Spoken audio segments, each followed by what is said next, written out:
Are you awake? I thought I heard you get up. Yeah, I'm awake. Sorry, I just can't sleep. Are you thinking about him? Yeah, a bit.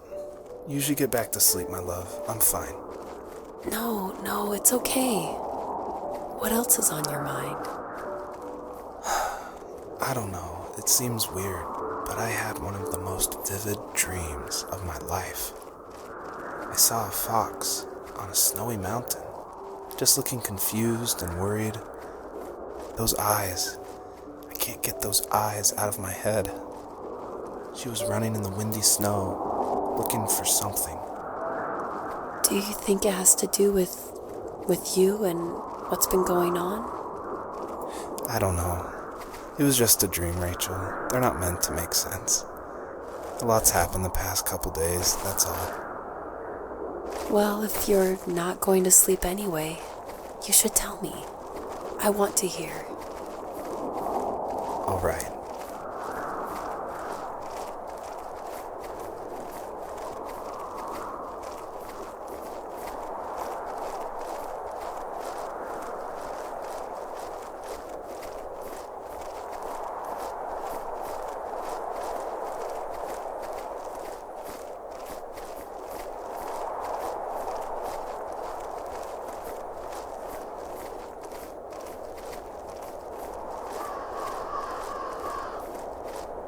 So, not far from her home, she followed that path to something unexpected.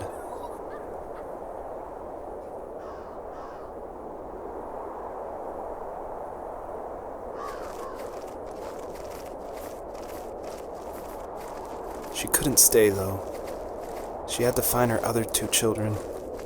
So she took that path. She followed it towards something ancient. Something with answers.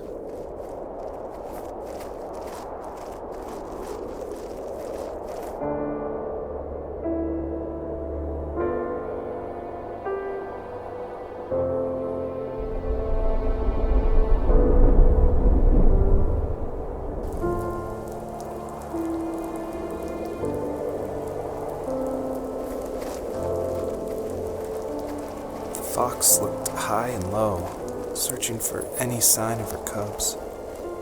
Points of light showed the way to this ancient tree. It was as if each one had a story to tell, all their own. The land was trying to tell my story, too. I felt like I was right behind her the whole time.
As a kid, did you ever do show and tell in your class?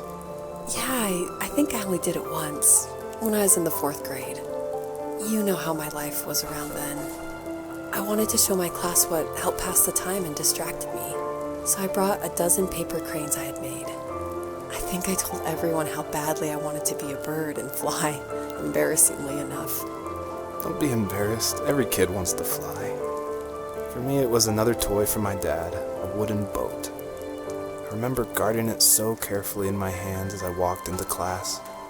When I sat down, a group of boys immediately made fun of it. They asked which trash can I found it in, or why an ugly log was my favorite toy. When I got up, I didn't even want to tell them my dad had carved it. I said it was a joke gift my friend had given me. Kids can be so cruel. Some of them are. I shouldn't have let them get to me, but it did. It's amazing we bounced back at all.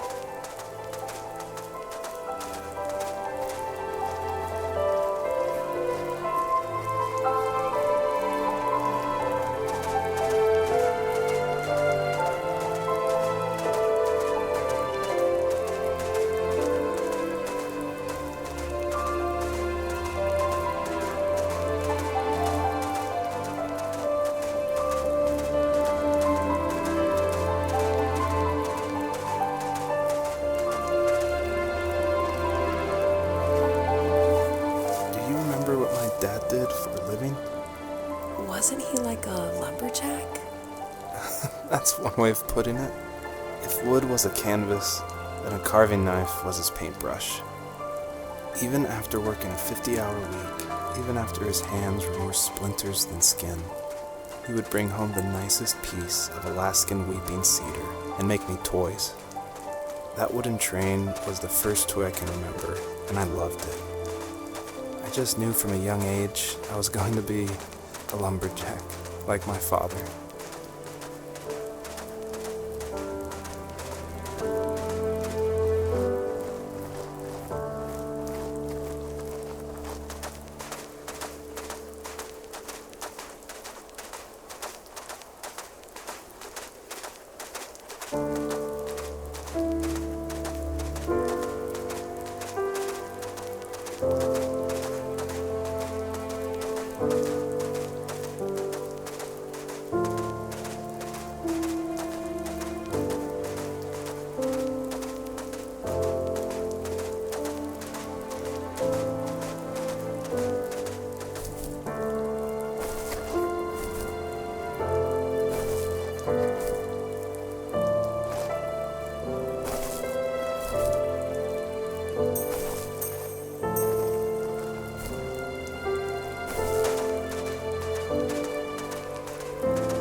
Usually those kids would leave me alone, but somehow they could tell I was different.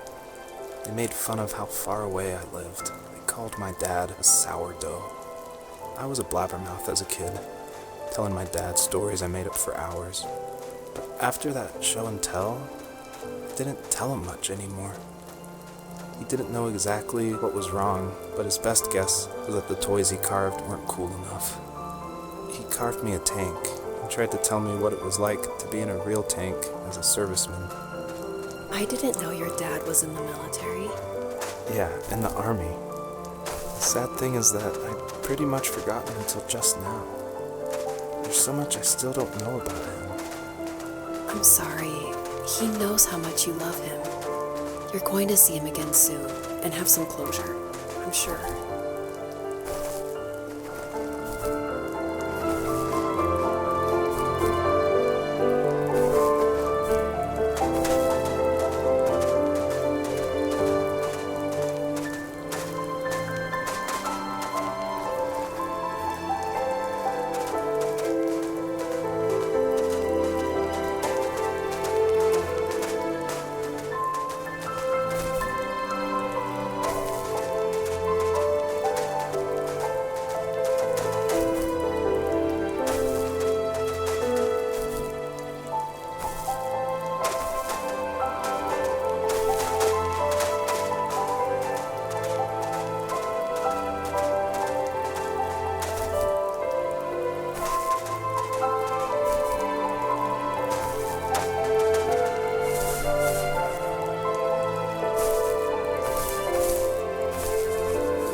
older I got, the more I withdrew.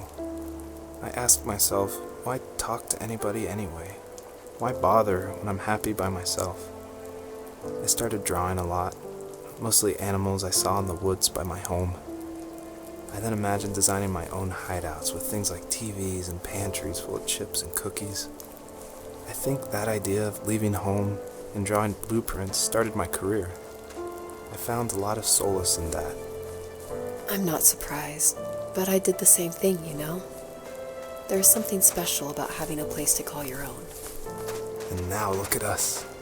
Well, if you count renting in an overpriced city. It's as close as we can get for now.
My teenage years were full of sketching, angst, and trouble. I wasn't popular or unpopular. Maybe just forgettable. I guess that gave me a sense of freedom, so I hung out with crazy kids, doing crazy things, even though I mostly just watched the chaos ensue. We did it all. Put fireworks in mailboxes, hide roadkill in people's garages, break windows of the barber shop in Anchorage. My dad was furious, but he was so busy working he couldn't do much to stop me from going out. I think being an adult means there's no one to stop you making hard decisions. He had to make a living, and he couldn't be in two places at once. Yeah, I realize that now. But at the time, I was sure he was more interested in growing his business than what was going on with me.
Working another late night, and my friends were over, saying how bored they were and how they had come all the way out to my house for nothing.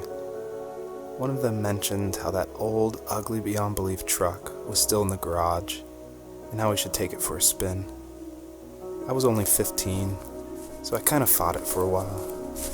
The next thing I knew, we were craning around the mountain path, rocks spitting onto the sides of the cliff, while my dad's cringeworthy bluegrass blared out the speakers.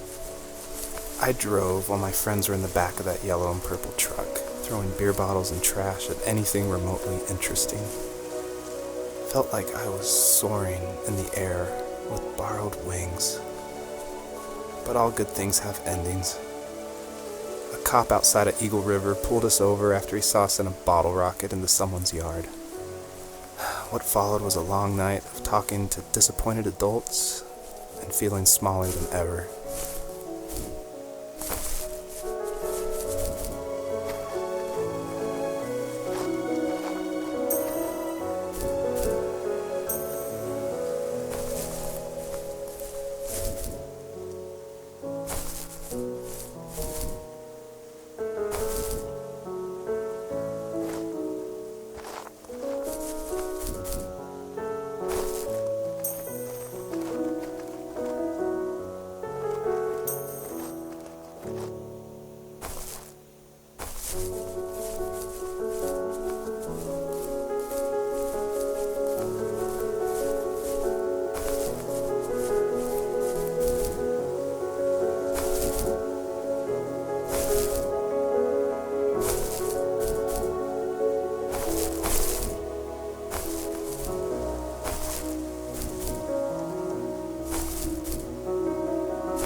After he drove me home from the police station, I blew up at him, saying how I never wanted to be like him, how I was going to be someone and leave that hick icebox for good. He just looked forward at the road with tired eyes.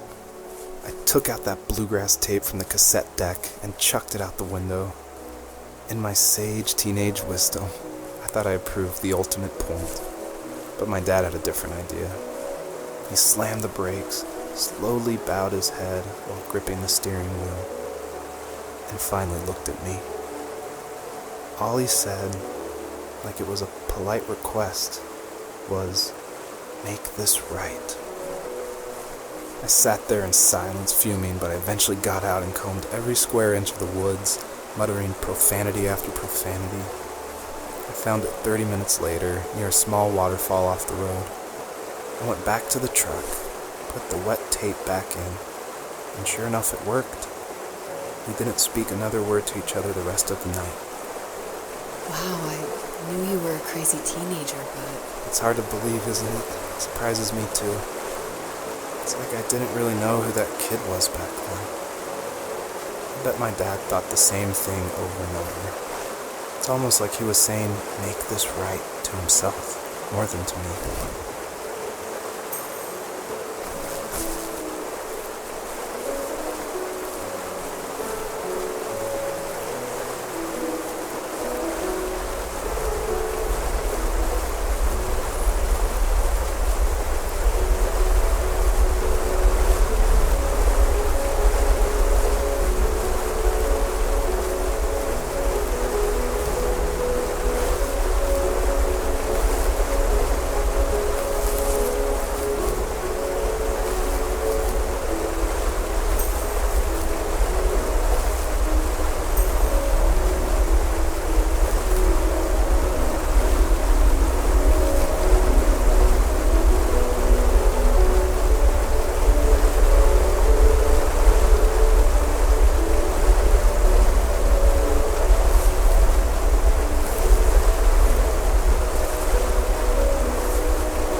my friends would laugh about that night and talk about how crazy it was, and I laughed along, pretending it didn't bother me.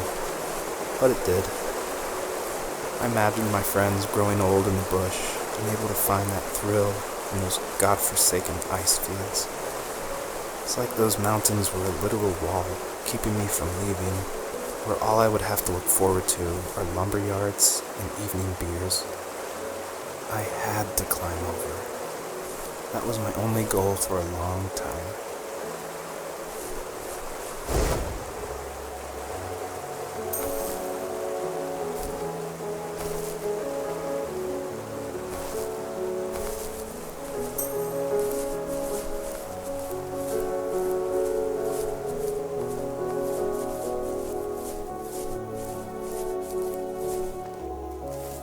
If there was some way I could take my love of drawing and turn it into a way of escape, nothing would make me happier.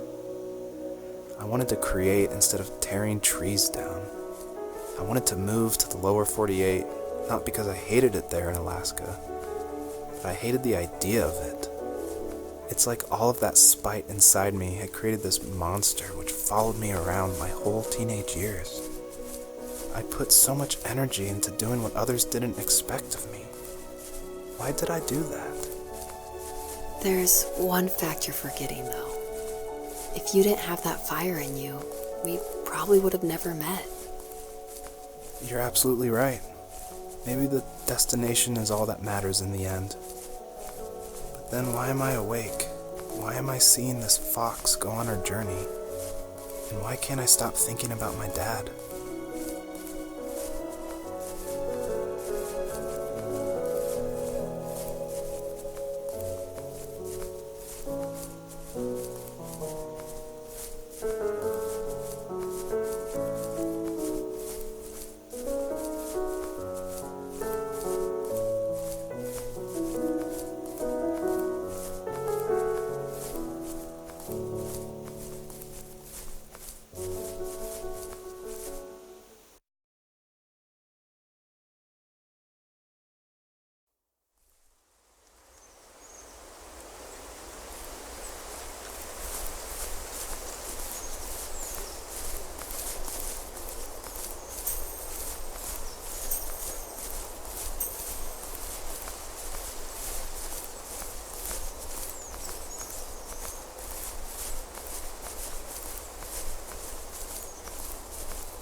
property, there were old abandoned pieces of a shed and car long left unused. I used to ask him all the time who those people were that left all this junk, and I'm sure he got so tired of hearing it that he made up some elaborate stories how a brown bear ate them and haunted the woods afterwards. What's funny is I think it made those people seem more real, growing up thinking they were still hanging out like they couldn't say goodbye. I used to tell my friends how I could swear I saw spirits move near the water, and that always freaked them out. I guess it didn't bother me, because the way I saw it, they were normal people with old cars and sheds, just trying to figure out how to survive and be happy in the middle of nowhere. It was a cool thought that they didn't want to leave, but I was a weird kid. Well, you had good company since those ghosts like living in a place where they were brutally devoured.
Even at my most distant, at the times when I detested him the most, he kept reaching out. For a year straight, he asked me every week when we were going camping. I thought he was just dense. Eventually, to shut him up, I agreed. We carried out the worn lawn chairs from the garage and set up a cinder block campfire at the site we'd always used behind the house.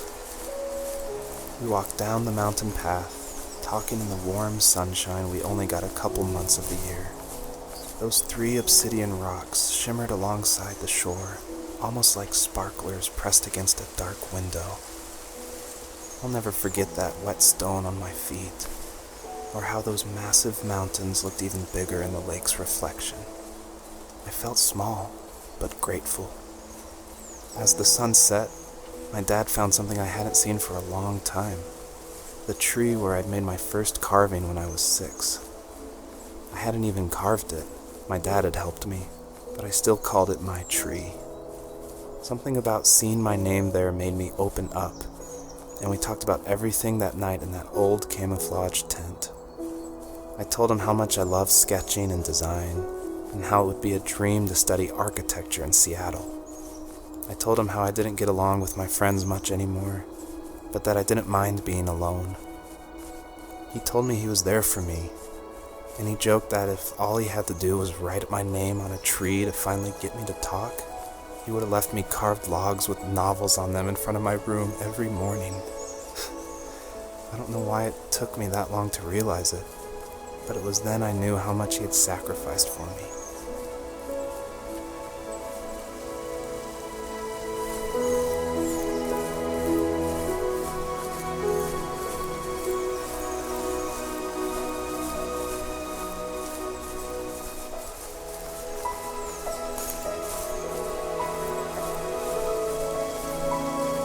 My dad built a lot of stuff in his free time. If he wasn't watching fly fishing or reading Tom Clancy novels, he was carving something. He made tons of birdhouses. Not that he was into bird watching, but I think he really missed working and adding on to the home. If he couldn't afford the time to build onto our own house, he would have to settle with watching birds move into their little homes.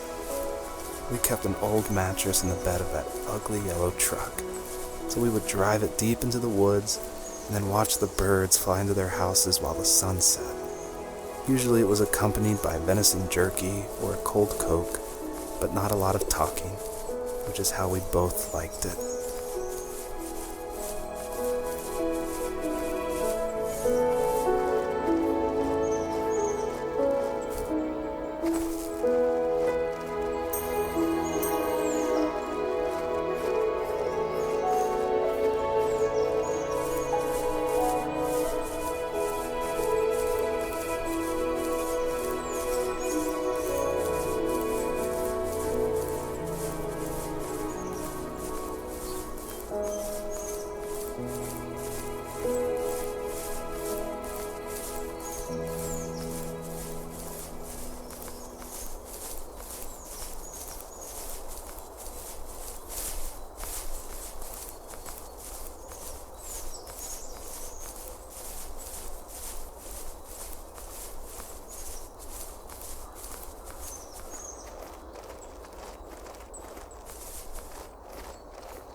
We were happiest underneath the evergreens. We decided it was time to finally map out the hundreds of acres we lived on just to pass the time during the summer. He was only free in the evenings, so I would spend the day wasting time on dial-up internet and sketching, and then we would rush into the woods, pen and map in hand, before evening fell. Sometimes the aurora borealis would cast a cold green glow on the mountainside, and we would finish our route underneath a twilight sky. Sometimes I was lonely during those summer days, but there was comfort in the routine. A lot of teenagers aren't looking for the daily grind, though. There's nothing wrong with wanting to get out, to leave your childhood home. You wanted to progress, to make something of yourself. Yeah, you're right. That house. I'm sure it's the same as how I left it. But then why does it feel so different? I doubt you're the only adult to have looked back and asked that question.